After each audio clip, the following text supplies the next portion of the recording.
ঢালিউডের জনপ্রিয় চিত্রনায়িকা মাহিয়া মাহি অভিনয়ের পাশাপাশি সিলেটের পারভেজ মাহমুদ অপুর সাথে ডিভোর্স ও নিজের দ্বিতীয় বিয়ে নিয়ে গেল বছর জুড়ে তিনি ছিলেন আলোচনায়।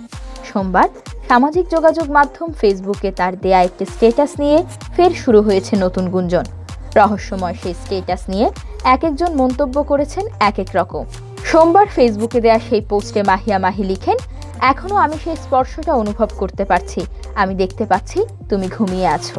মাহির এই পোস্ট দেখে অনেকেই ধারণা করেন মাহিয়া মাহি হয়তো মা হতে চলেছেন। নিজের ভেতর ঘুমিয়ে থাকা সন্তানের স্পর্শ অনুভব করছেন তিনি। মা হতে যাওয়া একজন নারীর পক্ষে এমন স্পর্শ বা অনুভূতি পাওয়াটা স্বাভাবিক। এমনকি কয়েকটি অনলাইন পোর্টাল তো রীতিমতো খবরই দিয়ে দেয় মা হতে যাচ্ছেন মাহিয়া মাহি। কিন্তু শেষ পর্যন্ত ভক্তদের সেই ধারণা মিথ্যা প্রমাণ করে গুমর ফাঁস করেছেন মাহি। জানিয়েছেন তার অন্তঃসত্ত্বা হওয়ার খবর সঠিক নয়। মঙ্গলবার সন্ধ্যায় গণমাধ্যমকে তিনি বলেন, গুঞ্জনটি সত্য নয়।